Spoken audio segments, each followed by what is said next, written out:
Un nombramiento que oculta algo que es muy oscuro para uno divisar fácilmente. Y es que la reciente designación de Julio César Valentín como superintendente de seguros traza la primera pregunta. Y pero ven acá, ¿cómo pasa un perfil estrictamente político de un abogado, maestría, ¿no? En función pública, etcétera, a administrar una institución eminentemente técnica? Y en el actual gobierno lo vimos porque lo ocupaba Josefa Castillo, docente eminentemente política, que también fue en área técnica, y eso se politizó. La nómina se incrementó, se llenó de compañeros. O sea que una especie de nuevo botín construido para pagos políticos. Ahora bien, lo que llama poderosamente la atención es el hecho de el perfil de la persona aliada a que el presidente decide pagar el favor político designándolo en la superintendencia de seguros. ¿Por qué? ¿Qué hay detrás de esto? ¿Qué hay? ¿Qué oculta la designación de Valentín en esa superintendencia? Vamos a retrotraernos un poquito en el pasado para ir entendiendo paso por paso lo que está aconteciendo.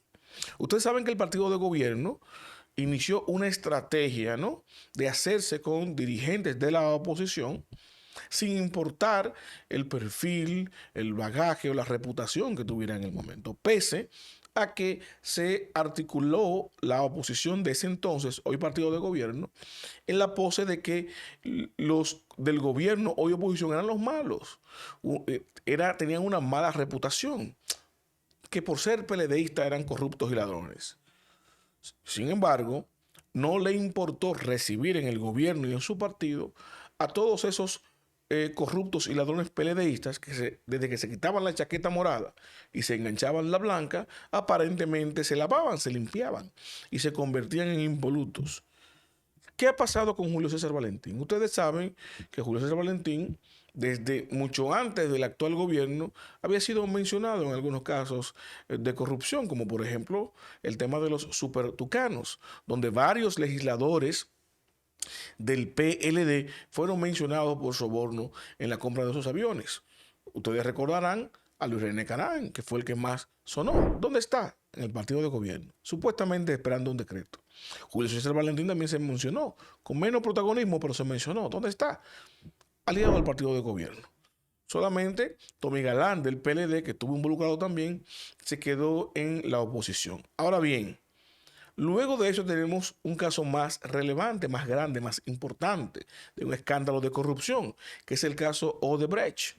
Ustedes recordarán que eso sonó aquí en la República Dominicana por la inmensa connotación mundial que tuvo, y específicamente en la región, pero sobre todo porque, según las relaciones de Lavajato, caso Odebrecht, República Dominicana se convirtió en el departamento de soborno. Habían admitido que habían sobornado a muchos legisladores, entre ellos Julio César Valentín, para que supuestamente aprobara contratos en favor de la empresa Odebrecht, y por eso se le pagaba su coima. Julio César Valentín negó categóricamente eso, inclusive terminó siendo absuelto de ese caso, pero eso no es un caso de corrupción. Usted dirá, bueno, si Julio César salió de eso airoso, ¿no?, por lo menos no condenado, aunque su imagen pudiera haberse visto manchada hasta cierto punto, no veo vestigios de pacto por impunidad, sino simplemente pacto político. Pero ¿qué sucede? Hace unos 2 años fue nombrado otra vez Julio César Valentín, mencionado en otro caso de corrupción, que se llevaba ¿a dónde? En la justicia, en el nuevo gobierno del cambio, del PRM, de Luis Abinader. Y lo mencionó nada más y nada menos que Francisco Pagán, el otrora director de la OISOE, en el caso del caso Calamar. Decía Pagán que a él lo habían designado como enlace en la provincia de Santiago para ser el recaudador de los fondos que se iban a utilizar en la campaña de los candidatos de esa provincia.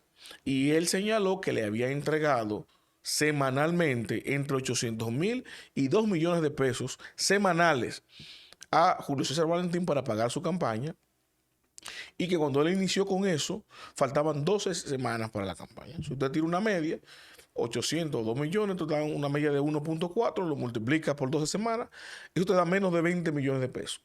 Cuando el tope eran 87 millones de pesos para esa posición, esa curul allá en Santiago, el tope legal según la Junta. O sea, que ese monto primero no sobrepasaba, no era sospechoso de ilegalidad. Ahora, lo que sí es cuestionable es la procedencia, que si supuestamente vino de un entramado de corrupción orquestado en la OISOE, entonces Julio César Valentín habría estado utilizando dineros mal habidos.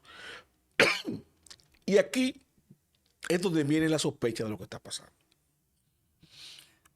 Julio César Valentín pudiera, ¿no? Y pudiera inferirse que de alguna manera, apoyando al partido de gobierno ahora, ¿no? Pudiera estar fraguando alguna especie de acuerdo de protección. Vamos, impunidad. Y usted dirá, bueno, usted está especulando ahí. Yo digo, pudiera, porque eso no me consta. Sin embargo, lo que trasciende aquí, lo que preocupa más es no solamente la capacidad del presidente de aliarse con cualquier tipo de persona perfil que está siendo cuestionado, que está siendo mencionado en una investigación. Vemos cómo el gobierno inclusive hace negocios con empresas que están vinculadas a casos de corrupción, que han admitido que han estafado el Estado, y nadie mira para allá. O sea, la sociedad está inerte, no ve, no le interesa las cosas malavidas que está haciendo el actual gobierno, porque se ha enfocado, se ha centrado, se ha comprado la idea de que la corrupción solamente es mala si es morada. Si es blanca no hay problema. Si fue verde, si fue morada que hoy es verde tampoco hay problema. Solamente la morada. En lugar de que toda la corrupción sea mala. Entonces, cuando vemos un caso como este, donde un perfil político como el de Julio César está siendo nombrado en la superintendencia de seguro como pago político, pudiéramos inferir que se está intercambiando un favor electoral por impunidad. Y repito, inferir porque no tenemos constancia. Vimos como el caso de Odebrecht, que a todas luces y para todo el mundo era algo tan evidente, tan contundente, que había obtenido condenas en todas partes del mundo, aquí se desmoronó.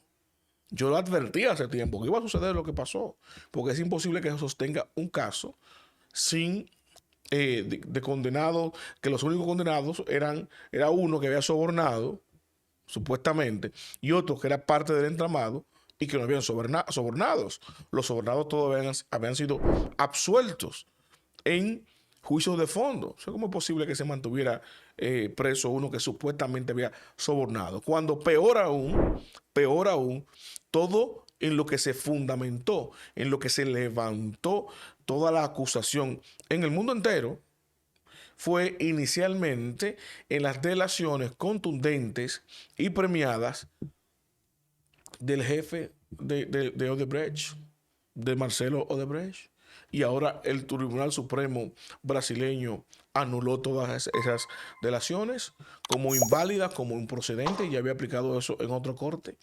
Entonces, aquí tenemos otra cosa que analizar. Y quiero cerrar con esta parte, que para mí es lo más preocupante a propósito de todo lo que estamos viendo ahora con la reforma, etcétera. ¿Cómo puede un gobernante garantizarle a un aliado político impunidad? ¿Cómo puede? ¿Cómo se atreve? ¿Con qué categoría puede garantizarle eso si el Ministerio Público es independiente? Si no tiene injerencia.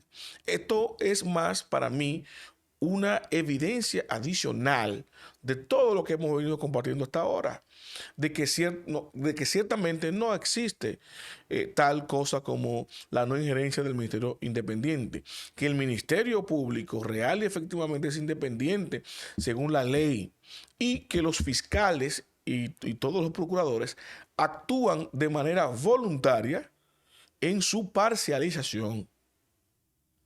O sea, que cambiando algunas cosas no necesariamente van a ser más independientes. Es un cambio de visión, es un cambio de estrategia o de misión política para que el Ministerio Público sea realmente independiente. El hecho de que pudieran ahora, entonces, garantizarle a un aliado político de protección o impunidad, lo que me da a entender es que la intención del poder político, en este caso del gobierno, es mantener el control del Ministerio Público para poder con eso, luego de amenazar, de perseguir, de amedrentar a un opositor, bueno, cruza para este lado y ya ese brazo persecutor no te va a molestar. Yo te garantizo eso.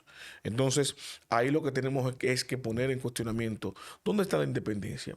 ¿Cuál es la independencia que realmente tiene el Ministerio Público? ¿Cuál es la que se busca? ¿Independencia de qué o de quiénes?